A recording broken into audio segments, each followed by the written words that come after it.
프라다, 아르마니, 베르사체, 몽클레르, 보테가 베네타, 에르메네질도 제냐. 패션에 관심 없는 사람이라도 누구나 한 번쯤은 들어봤을 이 브랜드들은 두 가지 공통점이 있는데, 첫 번째 명품이라는 것이고, 두 번째 이탈리아 밀라노에 위치한다는 것이다. 수많은 디자이너들과 수많은 셀럽, 수많은 관광객으로 항상 문전성시를 이루는 패션의 도시, 또 런던, 파리, 뉴욕과 함께 세계 4대 패션의 도시로 불리지만, 이들 도시들에 비하면 비교적 짧은 역사를 가지고 있는 도시 밀라노. 패션위크, 패션업계에서 가장 큰 행사 중 하나로 약 일주일간 수많은 브랜드와 디자이너들의 패션쇼가 집중적으로 열리는 행사이다. 그리고 전세계에서 가장 유명한 4대 패션위크는 런던, 뉴욕, 파리, 밀라노의 패션위크인데, 각각의 특성에 따라 독창성의 런던, 대중성의 뉴욕, 우아함의 파리, 그리고 소재의 밀라노라고 부를 수 있다. 그러니까 밀라노와 이탈리아 패션은 최고급 재료에 대한 고집으로 오늘날 패션업계 정상에 오른 것이다. 이러한 이탈리아 업체들의 재료에 대한 집착은 그 상상을 초월할 정도인데, 세계 최대의 남성복 브랜드인 에르메네질도 제냐는 가볍고 보온성 뛰어난 원단을 만들기 위해 머리카락보다 3배는 가는 17마이크로미터의 실을 고집하는 것으로 유명하고, 이탈리아의 고급 원단 업체 로로피아나는 전 세계에서 가장 얇은 천연 섬유를 얻기 위해 페루 정부와 협약을 맺고 멸종 위기종인 비쿠냐의 털을 채취하는데, 이 털로 만든 비쿠냐 코트는 한 벌당 무려 5천만 원 이상의 가격으로 팔린다고 한다. 하지만 이런 좋은 재료들이 모여드는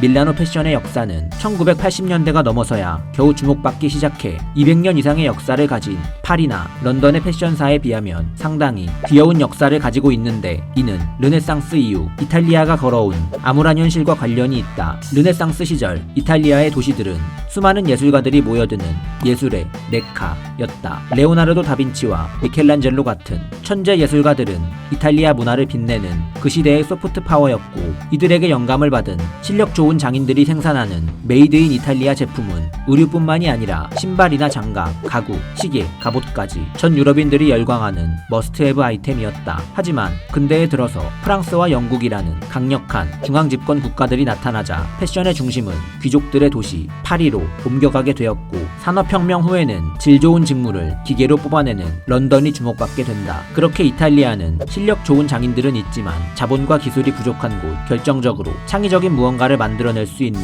예술가의 혼이 없는 곳으로 평가받게 되는데, 20세기가 되자 이탈리아의 패션 업계는 프랑스 패션에 완전히 잡아먹혀 재단사들은 프랑스 패션 잡지를 보고, 의류 공장은 프랑스 디자이너들의 제품을 OEM 생산하는 프랑스 패션의 하청 공장으로 전락하고 만다. 그러나 이런 안타까운 이탈리아 패션 업계를 뒤바꾼 중요한 인물이 나타나게 되는데, 바로 독재자 베니토 무솔리니이다. 극단적인 민족 우월주의자이자 2차 세계대전의 원흉 중 한 명으로 특히 전쟁에서는 상당히 무능했던 것으로 유명한 무솔리니이지만, 그래도 그의 공헌으로 부를 수 있을 만한 것들이 몇 개 있는데, 로마 신의 유적 발굴, 마피아 청산, 그리고 이탈리아 패션 부흥 운동이다. 무솔리니는 당시 프랑스에 잠식되어 있던 자국의 패션 산업을 뜯어 고치기 위해 북부 토리노에 국립패션위원회를 설립하고, 모든 패션 관련 산업체는 생산되는 제품의 25%를 이탈리아스럽게 생산하라고 명령한다. 이게 무슨 뜬구름 잡는 소리인가 싶겠지만, 어찌됐든 이탈리아 패션 업계는 강제로라도 자국의 디자이너들이 디자인한 제품을 생산해야 했고, 그렇게 페라가모, 구찌 같은 업체들이 나타나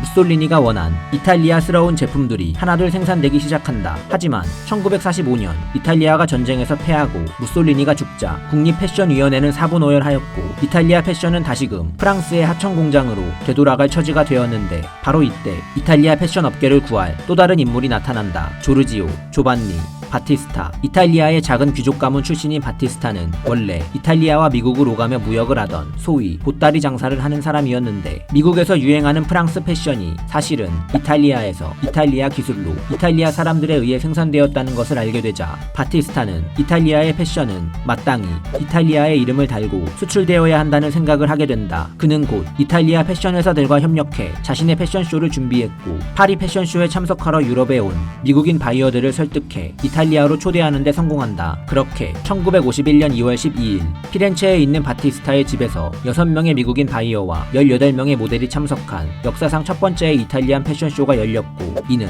폭발적인 반응을 일으켰는데 프랑스 제품과 비슷한 품질에 가격은 훨씬 더 저렴한 이탈리아 패션은 미국인 바이어들의 니즈에 딱 맞아 떨어졌고 곧 대규모 주문이 밀려오기 시작한다. 또 이 무렵 이탈리아를 배경으로 한 명작 로마의 휴일과 배너가 흥행하며 이탈리아는 미국 대중의 뜨거운 관심을 받게 되었고, 이탈리아 패션은 미국에서 날개 돋친 듯 소비되기 시작한다. 그리고 이러한 대성공에 힘입어 바티스타는 이탈리아 패션의 구세주가 되었고, 그의 패션쇼가 열리는 피렌체는 이탈리아 패션의 중심으로 발전하게 된다. 참고로 오늘날 패션쇼 하면 떠오르는 T자 모양의 런웨이도 이 무렵 바티스타가 처음 선보인 것으로 현대 패션쇼에서 빼놓을 수 없는 패션쇼의 상징으로 자리 잡게 된다. 그런데 여기서 한 가지 주목해야 할 점이 오늘날 이탈리아 패션의 중심이 피렌체가 아니라 북쪽의 밀라노인가인데, 여기에는 조금은 지저분한 이탈리아만의 뒷사정이 있다. 로마 제국의 멸망 이후 무려 1300년 동안 이어진 이탈리아의 분열은 통일 후에도 알게 모르게 각 도시들의 통합을 방해했는데, 피렌체의 성공을 질투하던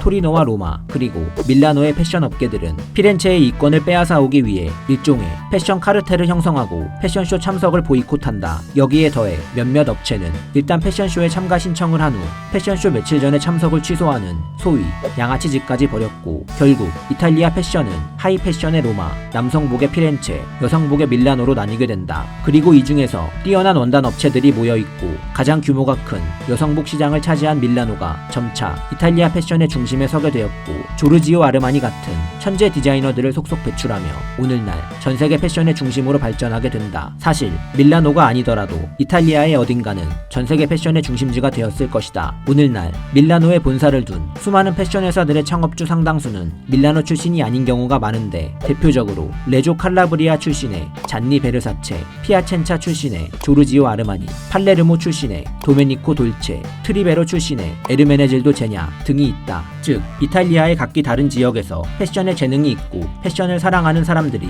모여서 만들어낸 도시가 바로 오늘날의 밀라노인 것이다. 이태리 장인이 한 땀 한 땀 빚어 만든 이라는 말이 유명할 정도로 장인 정신이 투철한 이탈리아 사람들과 고대 로마 시절부터 쌓아온 찬란한 문화유산을 가진 나라 이탈리아. 1910년 이탈리아 트리베로라는 작은 마을에서 시작해 오늘날 최고의 원단 업체로 성장한 에르메네질도 제냐의 3대 회장 파올로 제냐는 한 업체와의 인터뷰에서 이렇게 말했다. 이탈리아인의 혈관에는 선조로부터 내려오는 패션 감각에 대한 피가 흐르고 있다. 그럴 수밖에 없는 것이 우리는 축적된 예술과 문화유산을 넘겨받았다. 우리는 그런 환경에서 태어나 보고 듣고 성장했다.